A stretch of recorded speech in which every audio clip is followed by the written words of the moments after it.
Vem comigo. Oferecimento Isal Gestão de Pessoas, o maior banco de currículos do estado para a sua empresa.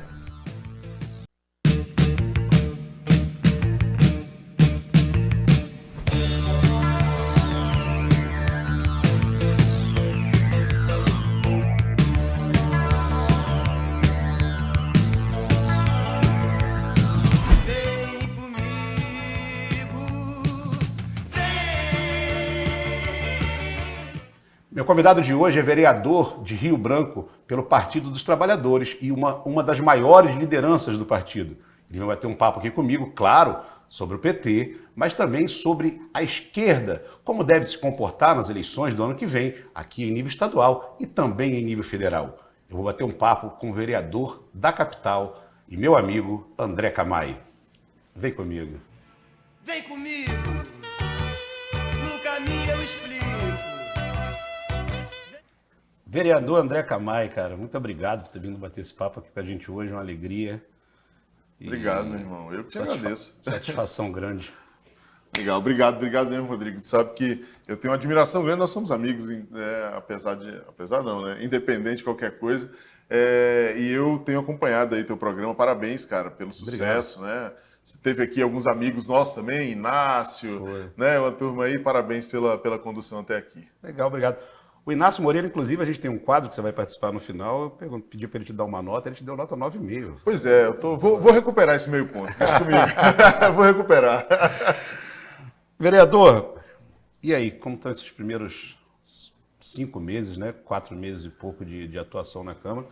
Tenho visto você brigando muitas vezes uma briga inglória, né? Porque a oposição faz muito barulho, mas não consegue aprovar e não consegue contestar algumas coisas. Como que tá lá pela Câmara de Vereadores? Olha, Rodrigo, eu estou muito feliz, para te dizer a verdade, da possibilidade de estar lá na Câmara, né? Muito agradecido pelas pessoas terem acreditado na possibilidade da gente ter um mandato do campo da esquerda, do campo progressista, de fazer com que a Câmara tivesse um debate plural. Na legislatura anterior, a gente só tinha um campo falando, né? E a gente agora tem, na cidade de Rio Branco, um campo mais plural, e eu estou bem animado com isso. Lógico que as dificuldades existem, como você falou, eu estou ali quase, pelo menos do ponto de vista do pensamento político, isolado, né? Apesar de, no campo da oposição, nós temos 5 vereadores, né? Declaradamente no campo da oposição. Porque na passada era só 1 ou 2. Era só Elzinha e o Fábio Araújo. Isso. Né? O Fábio Araújo no começo ainda era base e depois virou depois foi. A Elzinha agora também está...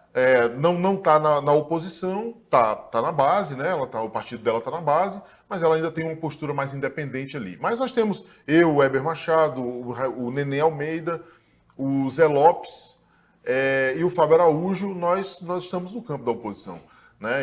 O Zé Lopes de forma mais independente, mas tem se posicionado muito mais no campo da oposição. E eu vou te dizer, cara, eu penso que nesses primeiros 3 meses nós conseguimos, e aí por uma renovação geral, não só por esse campo, mas por uma renovação geral da Câmara, dá muito protagonismo à Câmara no debate político da cidade. Eu percebo que, de certa forma, a Câmara foi dando tom. Muitos vereadores com muita vontade mesmo de fazer um trabalho legal, de se posicionar, mesmo os que estão na base do prefeito e tal.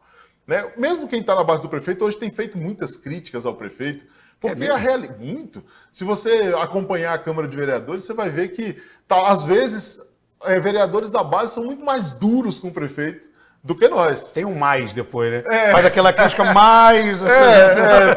Depois tem o para acertar, com certeza, né?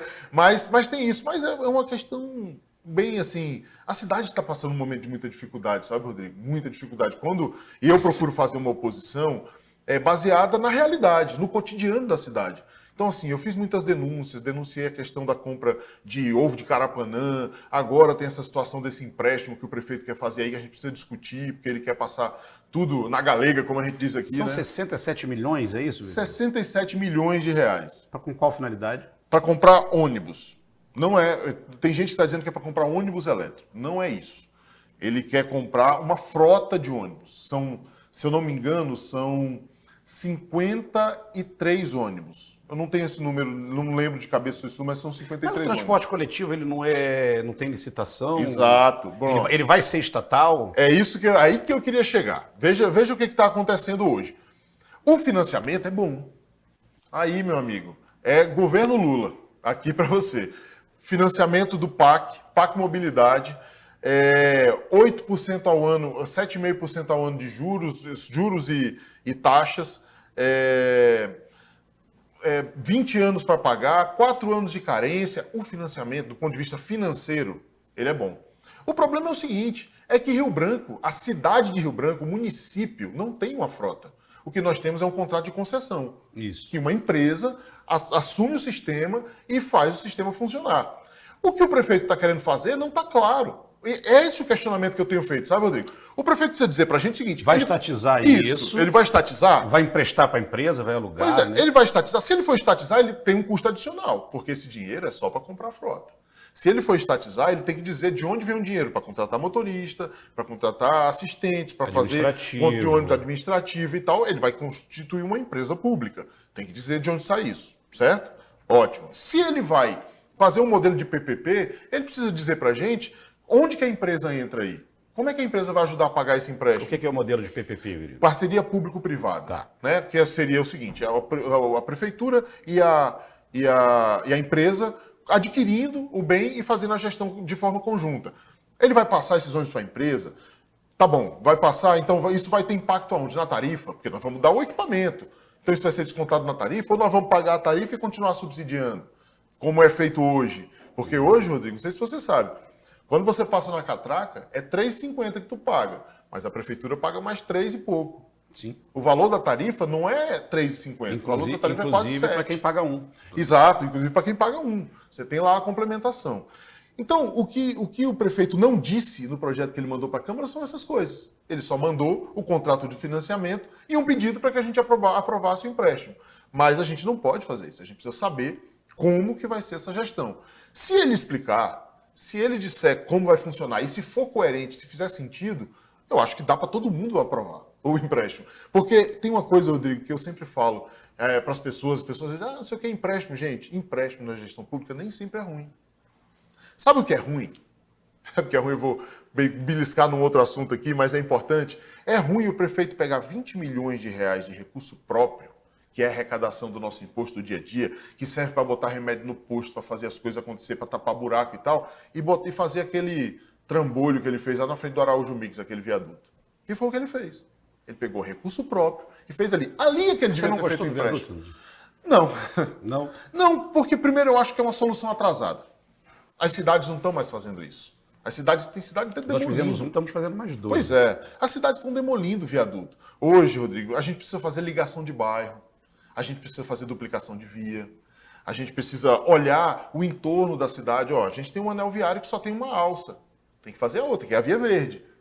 Por que a gente não faz a outra para melhorar o fluxo, entendeu? A gente precisa redistribuir as linhas de ônibus, fortalecer o transporte coletivo, organizar o transporte. Vou te dar um exemplo. Quando eu estava com o Marcos na prefeitura, nós tínhamos um sistema chamado tronco alimentado. Como é que ele funcionava? Tronco por quê? Porque é as vias principais. Então você pega ali da UFAC ou do Universitário até o terminal, tu vem numa via só, não é? Ele é um tronco, vai ali. E aí a ideia dos terminais de integração era justamente que dentro dos bairros os ônibus menores coletavam as pessoas, entregam no terminal de integração e um ônibus grande pega só aquela via grande, vai e volta. Vai de terminal a terminal. Essa é uma forma de organizar o sistema. E o prefeito desorganizou tudo. Ele quer reorganizar? Eu também quero. Mas tem um outro problema, cara. Nós estamos há 3 anos com um contrato precário de uma empresa que a gente não sabe de onde provisório, veio. Né? Não provisório, licitação, né? com um monopólio. Uma empresa só, nem pode ter uma empresa só operando na cidade. Mas a licitação parece que deu vazio, não deu... Não. Ser dono de empresa de ônibus em Rio Branco dá prejuízo, é isso? Não dá. Se desse, essa empresa não estava aqui. Se desse, as outras também não tinham ficado aqui um tempo que ficaram, entendeu? O que acontece, Rodrigo, é que tem uma licitação em andamento que não consegue se encerrar. Porque não tem uma proação da prefeitura para fazer a licitação acontecer. Ao que me parece, não tem interesse Falta da um pouco de prefeitura. vontade. Não tem interesse da prefeitura. Porque, Rodrigo, nós estamos com uma empresa com um contrato precário, contrato emergencial, renovado quase 6 vezes. Isso nem pode. Nem pode. Hoje, o sistema de transporte coletivo de Rio Branco ele opera de forma irregular. Entende? Então, assim, Quando a gente fala do empréstimo, tudo isso está no entorno dele. Não é só pegar um dinheiro e entregar na mão do prefeito, entendeu? Para ele comprar um ônibus. Ele vai fazer o quê com esses ônibus? Porque o que interessa para a gente não é o fluxo financeiro. O que interessa para a gente é o serviço que a ponta, quem vai receber. Exato, é o serviço que vai prestar. Então, assim, é isso que a gente quer entender. O prefeito até agora não quis explicar. Vamos continuar lutando, vamos ver até onde ele vai. Ele não quis explicar? Até Isso agora vai para não. votação? Que pé que tá isso? Não, aí? até agora não. Ele mandou para a Câmara em regime de urgência urgentíssima. Eu pedi na tribuna para que a urgência não fosse aceita, né? Que a gente tramitasse pelas comissões, porque assim, ó, a Câmara... E conseguiu isso? pelo menos ainda não pautaram a urgência. Né? A CCJ, o presidente da Comissão de Constituição e Justiça não pautou a urgência. Na Câmara, a gente tem um conjunto de comissões, né? Comissões temáticas e técnicas. Então, por exemplo, você tem a Comissão de Transporte, Trânsito e Infraestrutura. Essa comissão ela vai analisar a viabilidade técnica da implementação dessa frota. Ela precisa fazer um relatório, mas para isso ela precisa das informações. Ela precisa saber qual é o modal que o prefeito está propondo, que linhas que ele vai atender com esses ônibus. Enfim, ela precisa das informações técnicas. A gente tem a Comissão de Orçamento e Finanças. A Comissão de Orçamento e Finanças, ela é uma comissão que analisa a viabilidade financeira do empréstimo. Que a cidade tem. Que a cidade tem. A cidade tem. Desde a época do Angelim para cá, a cidade tem agido com responsabilidade fiscal e tal. Então a gente tem esse equilíbrio fiscal que permite. Tanto que o prefeito pegou 140 milhões de reais para fazer tapa-buraco. Depois a gente fala disso. E a gente tem a Comissão de Constituição e Justiça, que vai analisar a legalidade do contrato. Correto. A Procuradoria da Câmara já deu um parecer dizendo que tem óbice jurídico, ou seja, tem ajuste para fazer. O que eu estou dizendo é que não dá para a gente tratar um projeto desse em regime de urgência quando a gente tem tantas coisas para olhar. É como se fosse um cheque em branco que a Câmara... Exato. É isso. A Câmara vai assinar um cheque em branco, o prefeito vai pegar um empréstimo e aplicar esse empréstimo do jeito que ele quiser. E não dá para ser assim. Considerando o que nós estamos vendo da gestão do transporte coletivo desde o início da gestão dele até aqui. Correto. André, e a relação da prefeitura, do prefeito com os vereadores, da prefeitura com a Câmara, é uma relação saudável ou uma relação truculenta? Rapaz, agora você me pegou. Eu não tenho relação com o prefeito, né? Tenho relação com a prefeitura, com alguns secretários, dialogo, procuro, não tenho nenhum problema de falar com secretários, de ligar e tal, porque eu trato no campo republicano do trabalho. Lógico. Eu não ligo para ninguém para pedir coisas e tal. Para tratar coisas E eles da também não cidade. têm nenhum problema em falar contigo? Não, pelo contrário, a maioria, pelo menos a maioria que eu procurei até hoje, me atendeu bem e tal, sempre tratei as coisas com muita tranquilidade. Eu tive na gestão, Rodrigo, eu fui secretário, eu sei como é que é essa relação, sabe? Mas o prefeito, eu acho que quem poderá te responder isso com mais precisão são os vereadores da base. Olha, os vereadores da base do prefeito, eu já falei isso aqui, eles às vezes são mais intensos na crítica ao prefeito do que nós. Mas quando desce da tribuna ou... tempo quando todo. desliga os holofotes? Também quando desliga os holofotes, porque a relação é ruim, pelo menos deles, de quem tem uma relação com a prefeitura. Vou te dar um exemplo hoje. Hoje teve um debate na Câmara, hoje, né, essa semana a gente teve um debate... Deixa eu voltar aqui, porque eu falei hoje, eu esqueci do... Não, pode tocar, pode tocar. Semana passada. Eu vou te dar um exemplo. Essa semana passada teve um debate na Câmara por conta da questão da presença.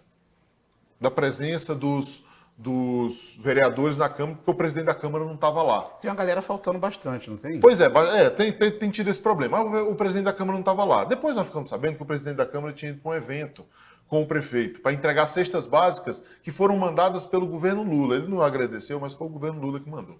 Né? Eles foram lá entregar as cestas básicas. Mas qual foi o grande problema que aconteceu lá? Ninguém da base sabia.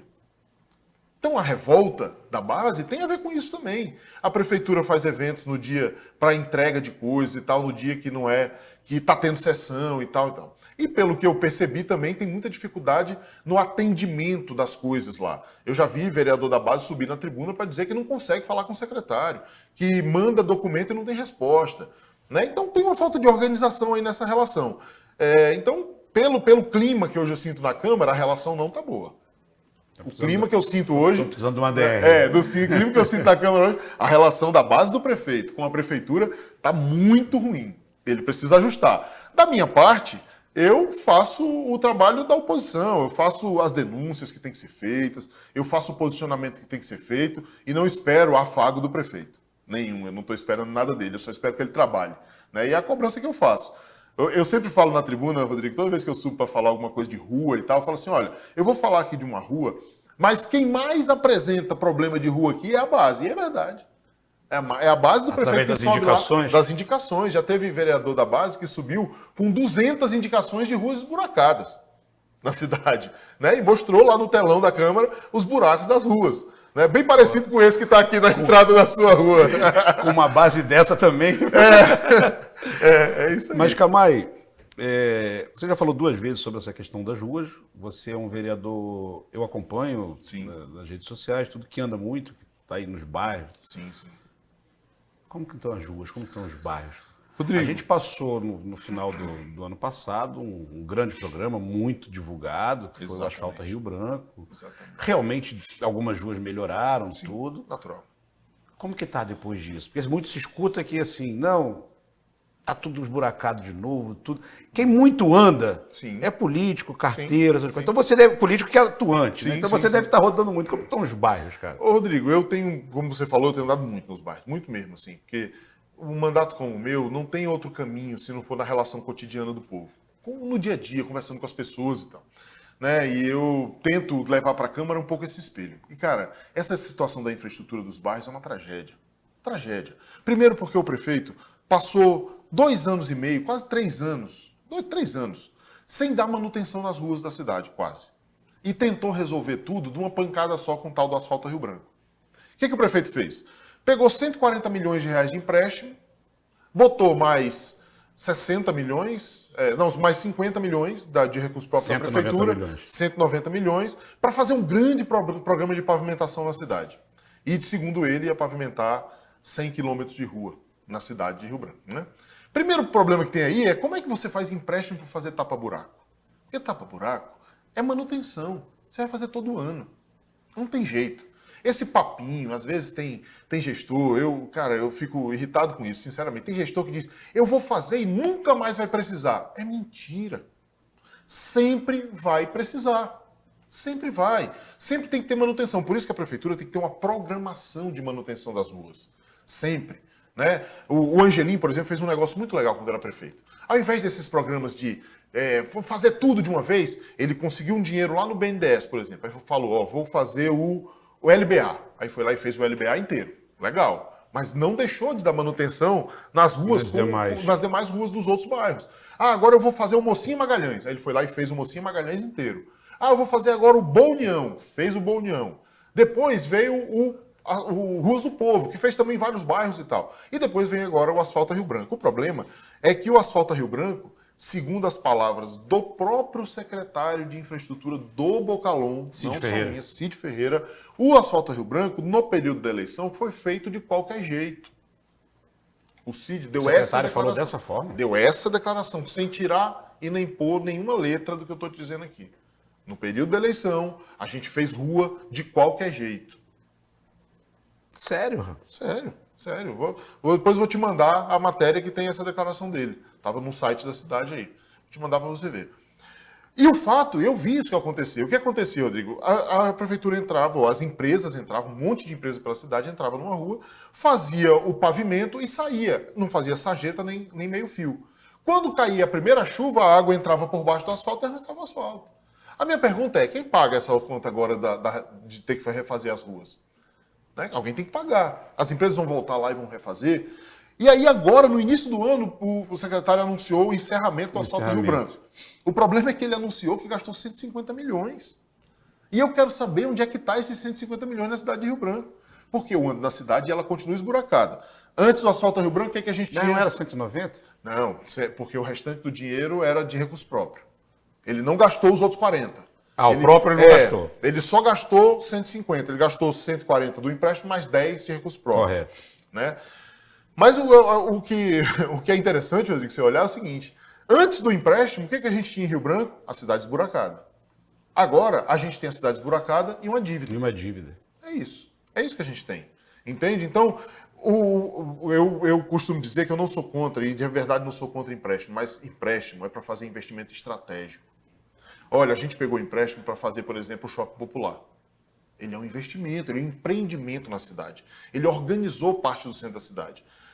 Eu não sei se foi financiamento, mas eu acho que o Angelim pegou financiamento para fazer a nova rodoviária.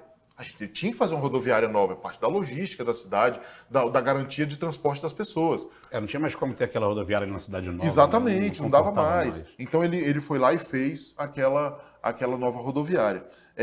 A gente fez o SEASA. Eu também não tenho certeza se foi financiamento, mas não tem problema, porque o SEASA... Enfim, o conceito do financiamento seria para... Lógico. Olha o que a gente está pegando financiamento hoje para fazer tapa-buraco. O que isso deixa de legado para a cidade? Nada.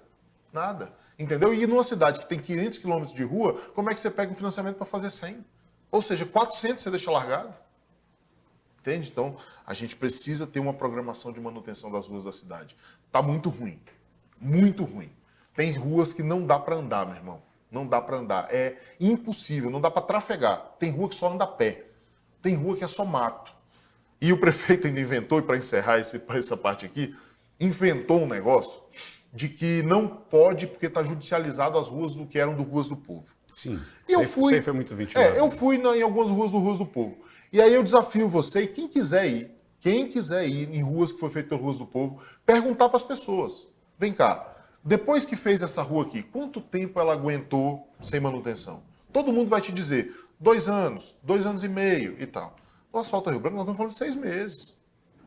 6 meses. E tem outra coisa. É mentira história de judicialização de rua. Não existe rua judicializada. Pode existir processo de pagamento, contrato judicializado. Mas nem o juiz vai impedir o prefeito de ir numa rua e garantir o serviço, que é direito de todos nós. Então, se você está com medo, você vai lá, faz um inventário. Você tira foto da rua toda e tal, não sei o quê, bota dentro do processo, chega lá para o juiz, quando eu fiz essa rua aqui, ela estava assim. Então, você julga aí o seu processo como você quiser. Entendeu? Então, essas coisas que a gente está vivendo, cara, é a falta de prioridade absoluta. Quem mais sofre é quem está lá, né, e que muitas vezes não tem nem como reclamar. Né? E tem uma coisa que é interessante, eu sempre falo isso quando eu vou num bairro. Eu digo, olha, quando você vê a propaganda da prefeitura, qual é a sensação que você tem? É de que só o teu bairro está todo acabado. Porque o resto da cidade está perfeito. Né? Então, se todo mundo, de todos os bairros, achar que só o seu bairro está destruído, né, parece que a cidade está quase toda resolvida. E não está. Está tudo complicado, cara. Tudo destruído. Tá bem. André Camargo, eu preciso ir para o intervalo. Vamos lá. Rapidão. Na volta eu quero conversar contigo um pouco sobre essa eleição que se avizinha, seu nome tem sido ventilado, ora para governo, ora para federal. É isso aí. Tá começando ali um mandato na Câmara, como que vai acontecer isso? E também um pouco os caminhos que esse campo progressista, esse campo da esquerda, das federações, dos partidos, devem tomar. Pode ser? Claro, perfeito. Eu vou para o intervalo, é rapidão. Sai daí não. Vem comigo,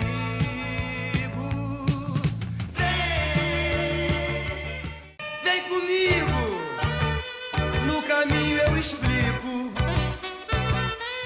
Estamos de volta. Esse bloco tem oferecimento da Izal Contabilidade, especialista em soluções contábeis para pessoas físicas e jurídicas. Mande uma mensagem para 99922-9228 e fale com o especialista da Izal. Esse bloco também tem oferecimento da Polis Assessoria Política. A Polis é uma empresa especializada em gestão de campanhas eleitorais, marketing político e assessoria jurídica, eleitoral e legislativa. Você que já tem um mandato e quer se comunicar bem com a população, ou se pretende ser candidato nas próximas eleições, não perca tempo e entre em contato com a Polis pelo número 99913-6763 e também pelo Instagram, @polispolítica. Vem comigo, no caminho eu explico. Vereador André Camargo, falamos bastante, um bloco longo falando da prefeitura, né? Isso aí. E da relação da Câmara, mas um bloco importante. Sim. Para quem está nos vendo se situar o que está acontecendo na Câmara, na prefeitura e tal. Mas também a gente tem uma eleição em nível estadual e federal que se avizinha, que está aqui. Aqui no Acre acaba uma eleição no dia seguinte. A outra começou. Quem está voltando da balsa já voltou, quem comemorou, já começou a outra, né? É isso aí. E o seu nome tem sido muito ventilado. Ora para candidatura ao governo, pelo Partido dos Trabalhadores, ora para compor uma chapa de federal, para tentar buscar um mandato de federal. Eu já bati um papo aqui com o Thiago Mourão, superintendente do Patrimônio, que também é do Partido dos Trabalhadores, que também falou que o nome dele está à disposição para ajuda. Como que está isso? Primeiro, vamos falar da sua casa. Como o PT está enxergando a eleição? Que parece que o Jorge Viana é o objetivo principal, ao Senado, tudo, mas isso tem uma engenharia muito complexa com os demais partidos. Como que o PT está se preparando para 2026? Então, essa eleição, a minha eleição, né, a eleição desse mandato, eu acho que ela foi um ponto importante para que a gente começasse esse debate aqui. Né? A gente estava saindo de um momento que a gente praticamente estava sem representação e conseguimos uma voz para um espaço institucional para que a gente fizesse o debate público. O PT, Rodrigo, o PT é um partido que não pode ser desconsiderado, mesmo com as dificuldades que tem vivido nesse período agora, nesse processo. O PT governou esse Estado 20 anos consecutivos, tem um legado, tem um trabalho feito aqui, lideranças importantes que passaram pelos governos, mandatos que foram exercidos e pessoas que exerceram esse mandato nesse período. Então é fundamental que o PT olhe para isso, porque também tem o seguinte, o PT, ao longo do tempo que esteve na liderança da Frente Popular, liderou um projeto político. Então o que a gente precisa fazer agora, e é isso que a gente está discutindo, é que a gente precisa apresentar ao povo de Rio Branco um novo projeto político, um novo projeto de governo. Né? O nosso projeto político está claro, mas qual é o nosso projeto de governo? O que nós queremos para esse novo tempo do Acre? Não dá, a gente não é nossa intenção ficar agora discutindo o que a gente já fez. O que a gente já fez já está feito, o povo conhece. A gente teve um ciclo de 20 anos que se encerrou em 2018 por decisão do povo. Absolutamente legítimo.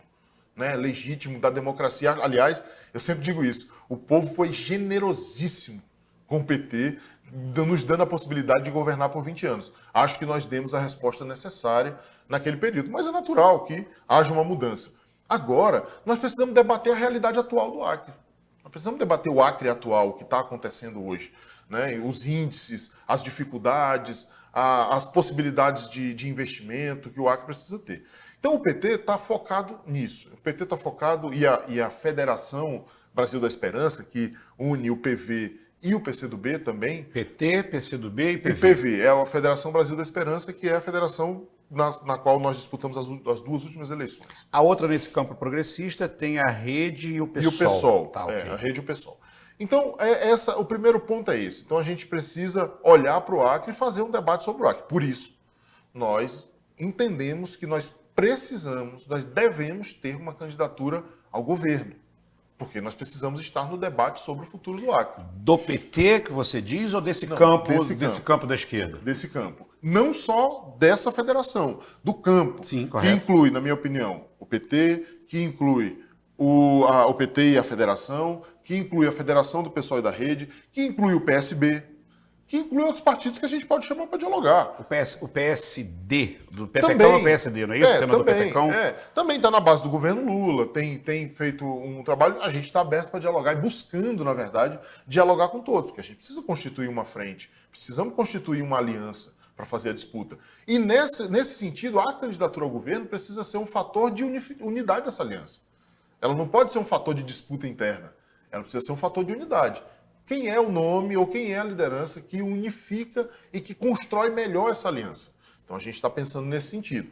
Além disso, obviamente, o nosso pleito fundamental do PT é a candidatura do Jorge Viana para o Senado. Nós acreditamos que o Jorge, com uma reeleição do presidente Lula, com ele no Senado, a gente tem muitas possibilidades de ajudar o governo do Acre e de ajudar o Acre, as prefeituras, enfim, numa relação direta com o governo federal, que sempre ajudou muito o Acre, e se a gente ter um senador do Acre, seria ainda melhor. Então a gente acredita que o Jorge, né, seria a melhor liderança. Hoje o Jorge é um cara que tem uma respeitabilidade, uma relação no mundo, que ele fez com a Apex, hoje tornou a Apex uma das instituições mais importantes das relações internacionais do comércio brasileiro, entende? Então acho que a gente não pode prescindir de um nome com a capacidade, com a qualidade, com o legado do Jorge Viana. Esse é o pleito que a gente está colocando. Agora, o que eu vejo, como é que eu vejo esse desenho? Eu vejo que a gente precisa construir essa unidade aqui,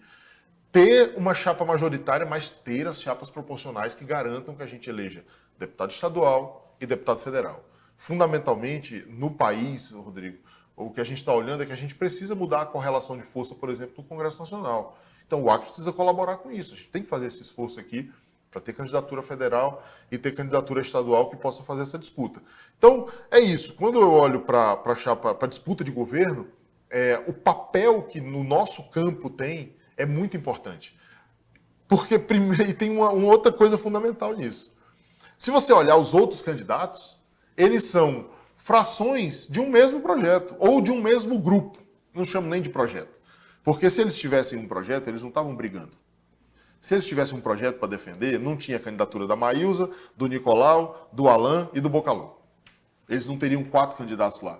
Eu acho que uma das melhores qualidades e o que mais comprovava que a gente tinha um projeto claro de desenvolvimento era a nossa unidade no período da Frente Popular. A gente tinha uma unidade, porque a gente, na verdade, estava disputando um projeto. Aqui se está disputando poder. Isso é um fato. Qual vai ser efetivamente o debate aqui?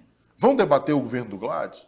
Vão debater os avanços ou a falta de avanços que esse governo teve, ou os atrasos que esse governo teve? Será que vão fazer esse debate? Então é fundamental que a gente tenha um outro projeto em debate, né? Então a gente tem aqui 4 pré-candidatos que podem estar debatendo um projeto, e a gente precisa ter um candidato ou uma candidata que debata um outro campo, uma outra perspectiva para o Acre. Aonde vai atuar André Camay nas próximas eleições? Então, Rodrigo, é assim, eu tenho colocado que a minha participação nesse processo eleitoral que vem, ele é uma participação no âmbito coletivo. Eu não tenho o direito de fazer as minhas vontades. Eu não tenho o direito de dizer, não, o meu caminho, o que eu quero, não. Se eu de fato estou me dispondo a fazer um debate sobre a vida do povo do Acre, sobre um projeto futuro, eu tenho que me colocar à disposição de um projeto. O Jorge Viana sempre falava uma coisa interessante e eu peguei isso dele. Ele dizia, olha, candidato proporcional se candidata, mas candidato majoritário... Candidatam ele. É candidatado, né? Candidatado, legal. É candidatado. Então, o meu nome entrou nesse debate de governo por alguns setores da imprensa, algumas pessoas do partido, alguns apoiadores, claro, foram falando, e isso foi se espalhando. E eu, claro, nunca me neguei a esse debate, porque, cara, primeiro, eu tenho 25 anos de vida pública, 23 anos de vida pública. Eu passei pelo executivo, eu tenho mais tempo no executivo do que no legislativo. Eu passei pelo governo, pela prefeitura de Rio Branco, fui secretário no governo, secretário na prefeitura, e eu sei o que o executivo é capaz de fazer, as transformações que elas são possíveis de ser feitas. E é claro que se alguém perguntar, André, você tem vontade? Claro que eu tenho. Né? Uma repórter um dia me perguntou, mas você quer? Eu digo, e quem não quer, minha filha? Claro que eu quero. Né? O político quer, né? Claro, e eu não quero. Mas quem tá na jogador política... de futebol tem vontade de jogar na seleção? Todos claro, têm. Todos têm, entendeu? Mas quem está na política, claro que eu quero. Né? E aí essa questão foi acontecendo e eu fiquei surpreso até que meu nome pontuou na pesquisa, inclusive na espontânea. Né? Pontuou na espontânea e pontuou na estimulada. Né? E também pontuou com 1% na estimulada com todo mundo, e num cenário onde fica a Maílza, o Alan e eu pontuo com quase 3%. Né? E eu fiquei bem feliz com isso. Ou seja, tem um campo da sociedade que está olhando e está dizendo, tem uma saída aqui, tem uma alternativa. Tem um caminho, né? Uma alternativa. Tem um caminho. Agora, o que mais me animou, Rodrigo, foi olhar a rejeição. Sabe, eu sei que o PT vive um momento de rejeição na sociedade em Rio Branco. É a polarização, acho que no Brasil inteiro. No Brasil inteiro e tal. Virou um enorme Flamengo e Vasco. Isso. E assim, quando você olha o resultado da pesquisa, eu só tenho 22% de rejeição em uma, ou seja, 78% da população não disse que não votaria em mim de jeito nenhum. Porque essa é a pergunta da... Tem campo de crescimento. A pergunta da rejeição é essa. Da rejeição. Quais desses candidatos você não votaria de jeito nenhum? Exatamente. E na outra, eu só tenho 8% de rejeição. Então, eu fiquei muito feliz com essa possibilidade. Isso não quer dizer que o meu nome está cristalizado aí, que eu vou fazer uma disputa. Eu nunca me candidatei a governador, eu não vou fazer essa disputa. Mas eu... Está na mesa. Está na mesa. Para que os partidos decidam. Decidam e para que... Se convocarem, você está pronto e preparado. Pronto. Agora, se entenderem, André, você você deveria ser candidato a deputado federal. Tudo bem, eu topo, não tem problema, eu colaboro aqui, ajudo a fortalecer a chapa federal. Aonde colaborar mais, disputar, né, André? É isso, eu tô nessa pegada. O processo é coletivo, isso aí é muito mas bacana. antes disso, a gente precisa construir um projeto claro, sabe, cara? A gente precisa, eu tenho feito isso. Eu tenho reunido com gente da educação, eu tenho reunido com gente da saúde, eu tenho reunido com muita gente experiente da área da infraestrutura, eu tenho reunido com muita gente da área de finanças, tanto que conhece o orçamento do Estado quanto conhece o orçamento da Prefeitura, para entender o que a gente vai fazer para frente. Caso seja entendeu? convocado, tem que estar Tem que preparado, tá sabendo pronto. qual terreno. E o que a andando, gente está né? debatendo? Qual é o Perfeito. Acre real? Né? Qual é a realidade hoje do Acre? Qual é a Até realidade onde a do Rio gente Branco? pode chegar, até onde a Exato. gente pode melhorar. Exato. E é esse diálogo que a gente tem que construir com as pessoas, sabe, Rodrigo? Eu vejo, cara, eu vou te dizer assim, não sei se você sente isso também, mas o Acre virou, infelizmente, um ambiente de muita desesperança. Muita gente está indo embora, não está querendo investir aqui, não acredita na possibilidade das coisas melhorarem. Pô, eu acho que dá para melhorar. Sabe, cara? Eu acho que dá. Se a gente tiver um projeto que, de fato, faça investimentos, o Estado volte a atuar, induzir novos investimentos, trazer indústria para cá, a gente talvez consiga. Cara, nós acabamos, vamos ser sinceros. Olha, desculpa, eu sei que às vezes eu falo muito, mas Tá aqui para é isso. coisa de política. Vamos pegar um exemplo aqui de uma coisa que aconteceu. Aconteceu. Nos últimos anos foi construído o Porto de Xangai. Está aqui, bem pertinho, aqui no Peru. É o maior porto da América Latina. É o porto mais perto da China. E o melhor caminho para ele passa por aqui. Passa pela BR-364, BR-317, entra no Peru e chega lá. Exportação, Rota da Seda. Rota da Seda. Com o tarifaço maluco do Trump, ainda mais. Porque agora a China está comprando soja nossa, a China está comprando um monte de coisa nossa aqui. O que foi que o governo do Acre fez nos últimos 3 anos, sei lá, 5 anos, para preparar o Acre para o Porto de Xangai que está aqui do lado? Nada. E o governo federal? Não, vou chegar lá. Nada. Também Zero. nada? Não, o governo Do Acre fez zero. E o Zero. governo federal? Vamos lá, olha aqui, ó. A gente não fez um Porto Seco em Rio Branco. A gente não fez a duplicação da 317. A gente não concluiu a segunda alça do anel viário de Rio Branco. A gente não fez o anel viário e a ponte de Brasileia. O governo federal está financiando o anel viário de Brasileia que está parado por conta do Ptolomeu, de um processo de corrupção do governo do Acre. É por isso que está parado. E o governo federal fez o quê? Pegou de volta a obra. Porque o governo do Acre passou 2 anos com a obra parada, por conta de uma situação jurídica do governador. O governo federal garantiu a manutenção da 317, mas precisa duplicar. Precisa duplicar. O governo federal fez um investimento na BR-364 em alguns trechos que passou 4 anos sendo destruído. Rodrigo, nos 4 anos do governo Bolsonaro não foi investido absolutamente nada na BR-364, ela se destruiu. Ela entrou em regime quase de falência. E agora voltamos ao investimento. É óbvio que vai ter trecho que vai estar absolutamente destruído. Agora, os trechos que foram recuperados já estão trafegáveis. Tá certo. Né? Então, o que eu estou te colocando é o seguinte, o governo federal reabriu o PAC. Tá aí, tem grana. Onde foi? Essa semana, cara, eu vi uma cena que eu fiquei olhando e falei, cara, só podem achar que nós, acreanos, somos abobalhados. O governador do Acre, Gladson, sentado numa mesa na frente do senador Márcio Bittar, com uma manchete dizendo, governador foi buscar recursos para a infraestrutura do Acre. O problema é que ele chegou lá 3 anos atrasado. Porque há 3 anos atrás, o senador Márcio Bittar era o relator do orçamento do Brasil. No governo Bolsonaro, ele podia ter ido lá, todos eram aliados. Ele podia ter mandado um monte de dinheiro para cá. Aí sabe o que ele fez? Mandou dinheiro para Aparecida de Goiânia. Então, cara, é essa realidade que a gente está vivendo. Entende? Por isso, porque aqui no Acre, cara, se não tiver Estado investindo, induzindo, fortalecendo a economia, é difícil Não mesmo. vai. Tá é certo. difícil. André, eu preciso ir para outro intervalo. Vamos lá. Eu quero deixar uma pergunta no ar para quando eu voltar. Porque você me falou uma coisa muito interessante na tua atuação na eleição do ano que vem, que me chamou a atenção, que é assim que o processo deve ser coletivo. Uhum. E quando eu cheguei aqui no Acre, o Jorge Viana já tinha sido prefeito, estava indo para o seu 2º governo. Mas eu acompanhei um pedaço daquele processo e conheço a história. E me parece que o primeiro processo do Jorge Viana, já lá na prefeitura, foi um processo sempre muito coletivo. Um grupo de partidos e pessoas que acreditavam naquilo ali.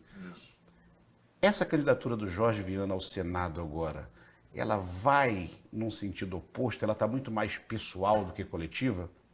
Eu quero conversar contigo no terceiro bloco sobre isso. Pode ser? Vamos falar. Eu vou para o intervalo, é rapidão. Não sai daí não. Vem comigo,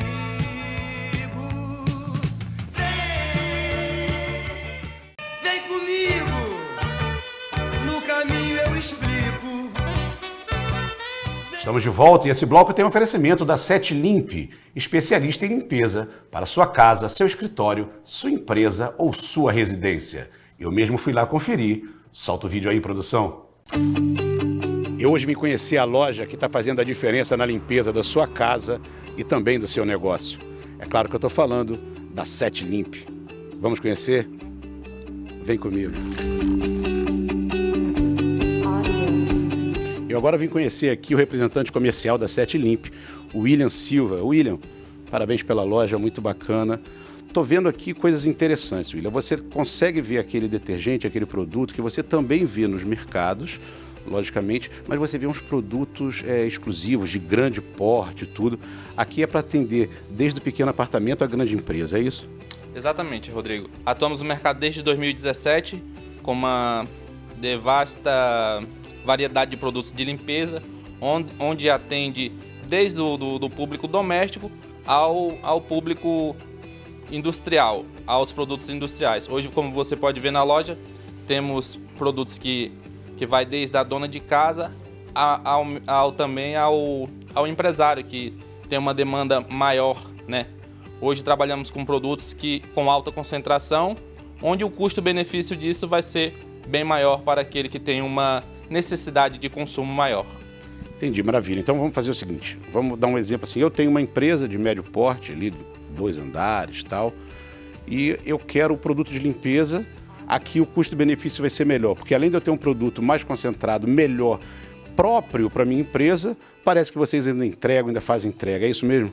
Exatamente. Além de você ter um acompanhamento de como utilizar esse produto, de como aplicar sem ter risco de fazer ou até mesmo prejudicar aquilo que você queria executar, você também tem o benefício da nossa entrega e também do nosso acompanhamento.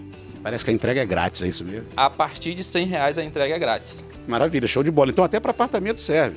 Se eu comprar R$100, por exemplo, se eu comprar R$100 para o meu apartamento, R$200 em produtos de limpeza, a Sete Limpe vai entregar para mim de graça na minha casa, é isso? Exatamente, a entrega é gratuita a partir de R$100. Nenhum supermercado faz isso. Nenhum supermercado faz isso.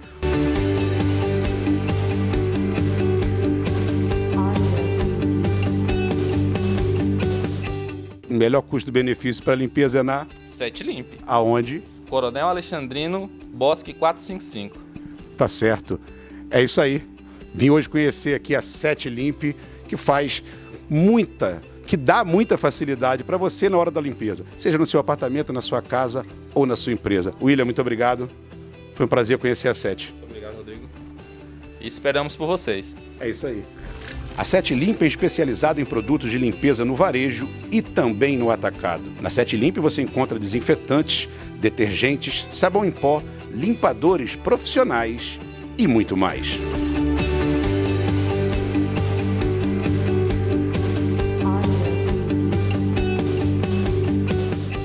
E caso você queira alugar equipamentos como enceradeira para a sua casa, para o seu comércio, ou aquelas máquinas de alta pressão para lavar carro, lavar quintal, enfim, é só passar lá na Sete Limpe, que eu tenho certeza que você não vai se arrepender e fará um ótimo negócio. Vem comigo, no caminho eu explico. Vereador André Camay, mais uma vez muito obrigado, cara, por estar batendo esse papo aqui com a gente. Já falamos de tanta coisa de Rio Branco, da Câmara, do governo estadual, mas a gente tem uma eleição federal ano que vem. E eu deixei uma pergunta aqui agora na virada do bloco sobre a construção dessa candidatura do Jorge Viana ao Senado, que é a liderança do Partido dos Trabalhadores, pré-candidato ao Senado. Outros partidos também desse campo progressista, do campo da esquerda, apresentam nomes. Você me falou aqui ainda há pouco que o partido do Petecão também estaria aberto para uma conversa. Então, deixei a pergunta se o processo, a construção dessa candidatura do Jorge Viana, ela tem parecido muito mais pessoal do que quando surgiu a Frente Popular lá atrás, que foi uma construção coletiva. E somado a isso, eu complemento a pergunta dizendo, está tendo candidato ao Senado de mais e ao governo de menos na esquerda criana? Seria isso? Não. Bem, eu acho que primeiro são circunstâncias diferentes, né? Naquele momento anterior, nós vimos de um processo de uma tentativa de chegar ao poder, de chegar ao governo, né? O Jorge aparecia naquele momento, eu nem estava nesse processo, mas aparecia naquele momento como uma esperança de algo absolutamente diferente do que já tinha vivido. Né? Hoje, a gente, obviamente, também está tentando construir um caminho nesse sentido, de apresentar um projeto novo, mas nós já vivemos um processo de poder. Né? Nós temos um legado, nós temos uma experimentação, o povo do Acre conhece o trabalho que a gente fez em outros tempos. Né? E eu penso que a candidatura do Jorge, a gente não pode dizer que ela é algo individualizado, porque, primeiro, do ponto de vista pessoal... Se não dele, do partido. Não, eu vou te dizer que não, vou te explicar por que não. Né? Nem dele, nem do partido. Vamos lá. Primeiro, do ponto de vista pessoal, digamos que o Jorge é um cara que... o Jorge já foi governador, senador, prefeito. Né? Ele não, talvez, precisaria, de forma pesada, fazer uma disputa, porque quer um cargo e tal. O Jorge... Né, tem uma vida bem resolvida, estabilizada, né, do ponto de vista político, do ponto de vista financeiro, enfim, isso está resolvido na vida dele. Né? Eu penso que o Jorge mais tem se colocado, o Jorge tem mais de 65 anos. E corre pra caramba. E corre, né? Corre 5, 10 quilômetros. Tem que se inspirar um pouco nele. Em todo país que ele chega, ele está correndo, né? Eu preciso mesmo. Mas eu também. Ele está fisicamente muito bem, mas ele está se dispondo a mais um momento da política, no momento necessário, para ajudar o Acre e para ajudar o presidente Lula. Né? Para essas duas possibilidades aqui. Né? E essa construção, a gente, coletivamente, a federação, os aliados, precisam olhar no sentido de dizer o seguinte, quais são as nossas possibilidades reais de fazer uma disputa. Eu penso que é isso que a gente tem que olhar. Sabe? Nós não temos lastro e não temos tempo para olhar para essa disputa agora e fazer simplesmente um processo de experimentação. Se nós temos um quadro que pode fazer uma disputa de Senado, que tem viabilidade eleitoral, eu penso que nós devemos olhar estrategicamente para essa oportunidade que nós temos. Sabe? Para mim, o Jorge é isso. Para mim, o Jorge ele é uma grande... A disposição dele em fazer a disputa eleitoral é uma grande oportunidade para o nosso campo. Da gente olhar e dizer o seguinte, nós temos aqui um quadro que tem condições, que tem lastro no povo, que tem legado e que pode fazer uma disputa verdadeira. Ô, Rodrigo, se você olhar as condições políticas estruturais hoje, elas são totalmente desfavoráveis a nós. Sim. Entende? Então, assim, você pega o PP, por exemplo, do Gladson, o partido do Gladson, agora junto com a União Brasil, só o PP elegeu 14 prefeitos. Ele já era grande e ficou enorme. Né? Elegeu 14 prefeitos. Tem 4 deputados federais de 8, sabe? Tem o governo do Estado. Então, isso é uma máquina, um conjunto mobilizado muito forte. Então, como é que a gente pode disputar com isso? Como é que a gente efetivamente faz uma disputa séria, verdadeira, de qualidade com esse campo? É recrutando o que a gente tem de mais forte, de melhor. Então, o nosso convite ao Jorge, o nosso chamado do PT ao Jorge, e o nosso pleito na federação é nesse sentido. Nós estamos chamando o Jorge para fazer... O Jorge candidato ao Senado, né? E aí tem outros partidos de esquerda e tem outra federação. Exato. O que o PT defende? É uma candidatura única ao Senado, englobando toda a esquerda, ou essa federação tem uma candidatura ao Senado e outro partido ou outra federação também tem uma candidatura ao Senado, tendo as duas candidaturas? Olha, aí eu vou falar aqui, vou fazer uma leitura minha. Tá? A gente tem acumulado sobre isso, conversado bastante, mas vou fazer uma leitura minha. Hoje, o governador Gladson, para mim, é até surpreendente, porque eu não consigo ver resultados do mandato dele de governador, mas ele tem carisma no povo e eu não posso negar isso. Ele faz uma disputa de uma vaga com uma certa tranquilidade, digamos assim. Né? Ele tem votos que o garantem quase que eleito ali. Então, se o Gladson não for retirado desse processo, pelo processo judicial que ele está respondendo, e que ele pode ser julgado a Na qualquer urna é momento, muito difícil. na urna é bem difícil, né? Apesar dele já não ser mais do tamanho que já foi, mas ainda tem lastro, ainda tem voto suficiente para fazer uma disputa. Nesse cenário, eu penso que nós devemos olhar para outra vaga.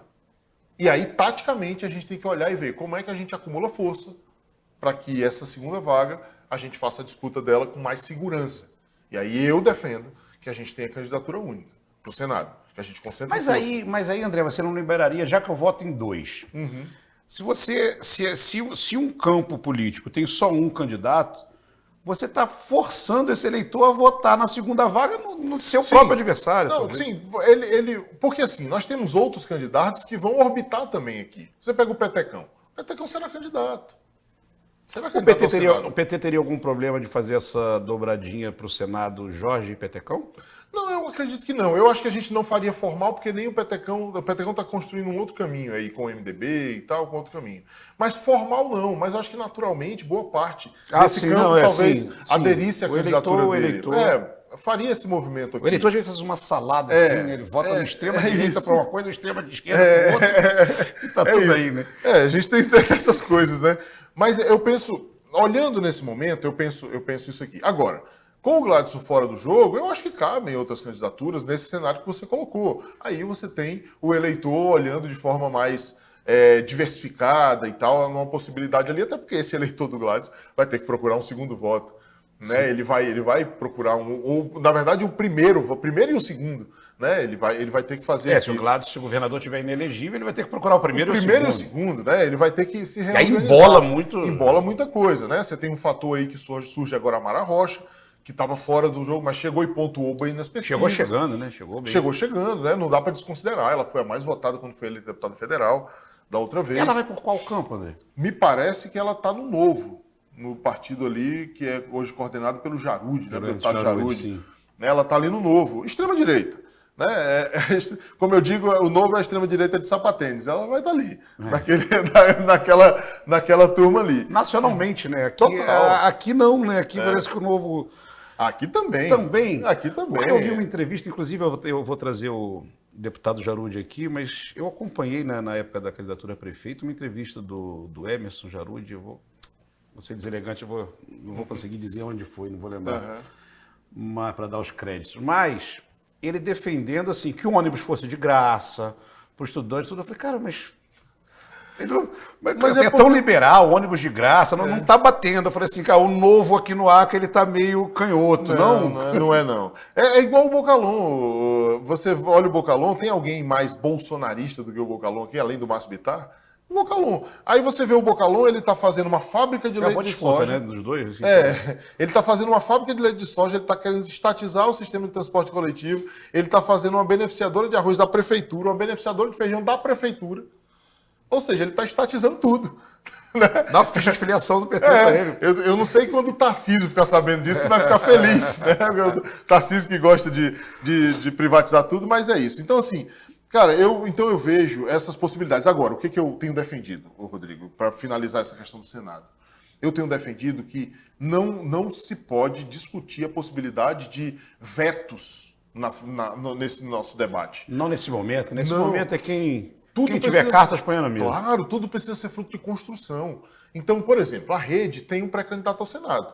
O professor Inácio teve aqui com Moreira você. teve aqui. Eu acho que a candidatura do Inácio é legítima. Ele tem que fazer o debate sobre ela. Né? Com o espírito, na minha opinião, com o espírito de a gente construir a melhor estratégia. Né? Digamos que, não sei, se o PCdoB tiver a candidatura da Perpétua, que já foi ventilada, isso precisa estar na mesa, com o espírito de nós construirmos a melhor estratégia. Assim como nós manteremos a candidatura do Jorge. Tá certo. Na mesa com esse mesmo espírito. O PCdoB é um bom irmão? Sim, sempre foi. Sempre foi um bom aliado, sempre foi um aliado leal. Como irmãos brigam pra caramba. Ah, normal, natural. As pessoas acham que a gente briga aqui, a gente brigava mais na disputa na base, na Uni, na UBS, nos sindicatos. Ali a gente brigava bem. Vereador nível federal, pra gente Vamos lá. dar uma invertida no negócio. Tá bom. Lula vem candidato para reeleição, pelo menos é o que parece. Eu não consigo entender um senhor com 81 anos de idade. Também não. Eu, de verdade, se eu fosse ele, eu falaria assim, gente, ó, valeu, Chega, né? valeu, já deu para mim. Mas parece que ele vem para a reeleição, né? E como que tá a perspectiva em nível federal para essa reeleição do Lula? Sofre alguns desgastes, Claro, tem alguns... Tem caroço aí no angu, às vezes sai o preço do alimento, sai alguma coisa. Como está a perspectiva do PT para a reeleição do presidente Lula? Olha, a perspectiva é boa, primeiro, né? Por mais que o governo tenha desgastes, tenha dificuldade na popularidade do governo, em todas as pesquisas que nós olhamos nos últimos tempos, o presidente Lula ganha de todos na disputa, né? Algumas pessoas falam sobre a possibilidade do Bolsonaro. O Bolsonaro não será candidato, o Bolsonaro está inelegível, está respondendo um processo, provavelmente deve ser condenado nos processos que está respondendo, mas independente disso, ele está inelegível. Ele não será um personagem da próxima eleição. Nós temos que tratar na vida real. Na vida real... Ele não será candidato. Um personagem ele vai ser importante. É assim, sempre é. Desculpa, você tem razão. Né? Ele será um personagem, mas ele não será candidato. Né? A gente não sabe aí quem vem de lá. Eles ainda estão numa briga. Caiado, Tarcísio, enfim, todo mundo tentando se viabilizar ali para sobreviver. Acho, inclusive, que até o Malafaia é um que fica brigando ali para tentar ser o que surge no meio da briga, né? Mas não sabemos ainda o que vai acontecer. Mas eu acho que a perspectiva sobre a reeleição do presidente Lula é boa, os resultados do governo são bons, acho que o governo terá bons resultados mais à frente. Agora nós acabamos de ter um anúncio aí do maior índice de redução da pobreza dos últimos tempos, do maior ganho de renda dos últimos tempos, desde 2012. Desemprego também. De redução, maior índice de empregabilidade, menor índice de desemprego da história. Né? Os resultados do governo são muito bons, tem problemas. Né? Essa questão do preço dos alimentos, por exemplo, é um problema que a gente precisa resolver. O problema, esses dias agora... O problema mundial até parece. Um problema no mundo, um problema no mundo. Né? Tem problema aí com taxa de juros, com coisas assim, que vão criando algumas dificuldades do governo. Agora, essa questão do INSS, que é uma fraude que começa lá atrás, mas aparece agora, porque agora você tem um governo que investiga, que não interfere na Polícia Federal, que os órgãos de controle funcionam, e está aí, tem que ser resolvido, mas traz problema para o colo do governo, não tem problema. Mas o presidente Lula ainda tem um bom recall. Olha, Rodrigo, eu também não consigo, às vezes, entender esse espírito do presidente Lula de se dispor com 81 anos de idade, depois de tudo que ele já fez, por tudo que ele passou, de ter entregado uma vida inteira, de ter construído um partido, de ter, governado esse país 3 vezes, das lutas políticas que ele fez, das injustiças que ele sofreu, ainda se dispor a dedicar o restante aí da sua vida ao país. 81 anos de idade. 81 anos. Ele vai ter na disputa, né? Ele vai ter 81. Ele vai ter 81, mas assim, eu acho que talvez seja isso que mantém ele vivo. Né? E se for, ótimo. Né? Como ele está prometendo vou viver 120 anos, vamos ver se ele alcança aí com essa luta que ele está fazendo. Mas eu penso que as perspectivas são boas. A gente tem um desafio, obviamente, de eleger o presidente Lula, que é um desafio importante, mas o outro desafio é mudar a correlação de força no Congresso Nacional. O Congresso Nacional do Brasil, hoje, tem um centrão extremamente inflado, que sequestra o orçamento público através dessa loucura de emendas, né, de pautas que não contribuem com o país. Né? A gente está perdido em pautas que não contribuem com o país, a gente precisa avançar, né, reduzir as desigualdades, sabe? Muita pauta melhorar. De costume, né, Muita cara? coisa, pauta de costumes, girando em torno dessa coisa como é que eu posso dizer? Da proteção de alguns interesses, né, políticos. Interesses, ali. Como diria Leonel Brizola. Né? Interesses, né? Como diz o Ciro, né? O Ciro que repete o Ciro repete o Brizola, né? Interesses, né? Mas eu penso que a gente precisa mudar essa correlação de força, ter um governo, um Congresso mais equilibrado, né, com um campo progressista mais fortalecido, que tem uma pauta nacional relevante para o país. Né? Então, acho que esse é um desafio importante. Né? A mudança dessa correlação de força é importante. Hoje, a gente saiu do que a gente chamava de presidencialismo de coalizão e fomos para meio que um parlamentarismo orçamentário, né? Com o parlamento meio que distribuindo, panfletando orçamento nas suas bases eleitorais. Dinheiro, nas suas bases eleitorais, vinculados ao processo eleitoral, que é pior. Porque, na verdade, chega lá a emenda no município, no estado, e aquilo ali está ligado com o processo eleitoral, amarrando uma coisa, amarrando outra. Você não tem política pública estruturada. Como é que você muda a realidade de um país, né, de um país como o Brasil, se você não tiver política pública estruturada? O maior exemplo que a gente tem, nós temos talvez o maior exemplo do mundo, é o SUS. é a ideia de que uma política pública pode funcionar em nível nacional. Né? O SUS funciona, com suas dificuldades, mas estruturalmente, na lógica do SUS, ele funciona. Ele Pra chega todos, em todo mundo. Chega para Exatamente. todos, para qualquer classe. Pra todo As mundo. pessoas acham que o rico não usa o SUS e usa também. Usa muito. Usa, totalmente. Vereador, a gente tem um quadro aqui no programa Então, vamos lá. que é 0 a 10 por quê? Tá bom. Eu falo algumas personalidades aleatoriamente. Tá bom. Você vai dar sua nota de 0 a 10 e justificar Tá bom. a mesma. Pode Legal. ser? Perfeito. Solta aí, Pedro Marcelo. Já? Posso, Pedro? Marcos Alexandre. Do 10 para o Marcos. Marcos foi um prefeito extraordinário, trabalhei com ele, né? Um cara de uma capacidade extraordinária de trabalho, muito dedicado ao povo do Acre, povo de Rio Branco, né? Com um compromisso muito forte com o povo. Do 10, apesar dele ter nos abandonado do ponto de vista partidário, né? Eu fiquei triste com isso, mas eu reconheço o Marcos como um grande trabalhador. Ministro Alexandre de Moraes. Eu vou te dizer, eu vou dar 9,5 pro Alexandre de Moraes. Vou te dizer por que eu vou dar 9,5. Primeiro, porque talvez, a gente tem alguma, talvez, diferença de pensamento. Mas quando o Alexandre de Moraes foi nomeado pelo Temer, cara, eu falei, cara, que maluquice. Agora o Temer botou um cara ali que vai...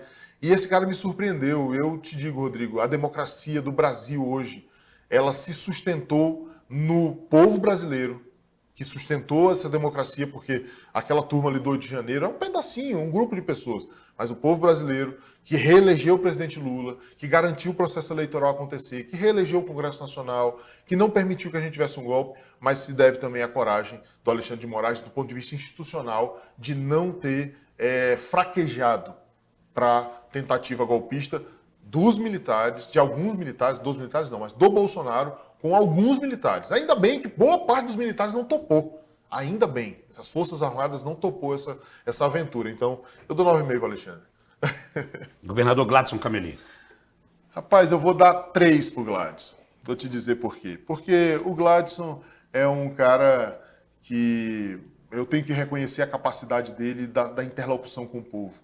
Um cara que nunca perdeu uma eleição, sempre fez disputas, ganhou para deputado estadual, deputado federal. Federal perdão, 2 vezes, né? Depois Federal, Senado. senador, governador 2 vezes e tal, mesmo com mandatos medíocres, na minha opinião, em todos os aspectos, desde deputado federal até governador. Mandato do Gladys de governador, mandato medíocre. Medíocre na concepção de mediano ou medíocre muito ruim? Muito você tá ruim, dizendo? muito ruim. Na minha opinião, o mandato do Todos Gladys... os seus mandatos, desde federal, Senado. Eu não conheço nada dos mandatos do Gladys que eu possa dizer assim, olha, tem uma marca aqui, Tá ok. que ele foi um bom... Né? Eu não conheço. Pode ser que tenha, eu posso estar sendo injusto. Pelo menos dos parlamentares.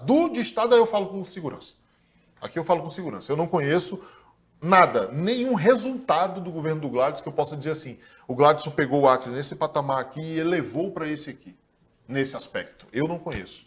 Né? Então, eu dou 3 para o Gladys por essa capacidade dele de interlocução, de saber ter esse carisma, de ser um bom comunicador com as pessoas, enfim. Então, eu não posso desconsiderar o fator político e a habilidade dele nesse aspecto.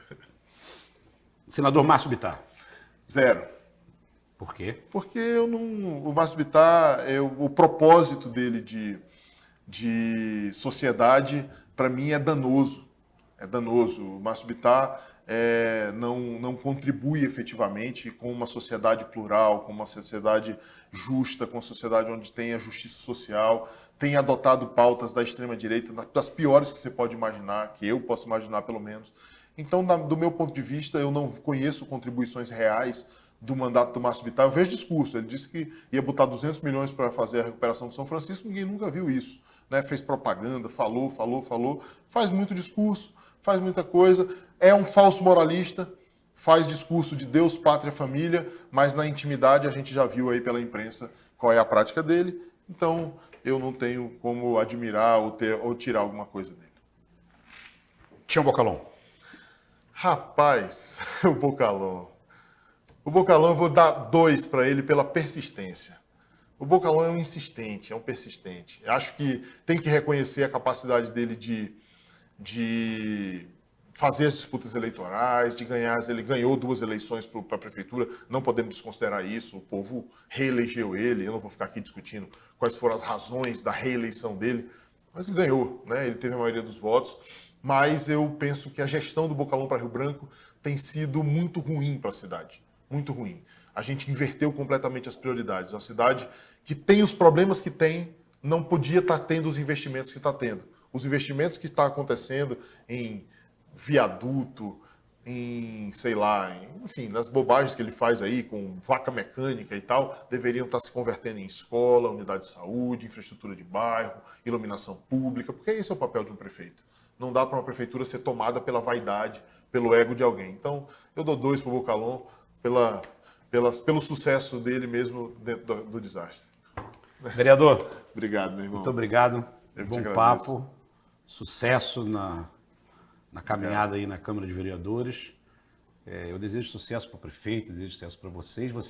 Vocês políticos, tendo sucesso, a gente aqui da ponta tem também. Muito obrigado. Eu que te agradeço, meu irmão. Obrigado a todo mundo que assistiu a gente e parabéns pelo teu trabalho aí, pelo teu programa de sucesso. Obrigado. Lembrando que esse programa será reprisado no sábado, às 9 horas da noite, e que você também pode conferir no YouTube. No YouTube, @TV Tribuna 9.1 e Vem Comigo, _TV. Até a próxima.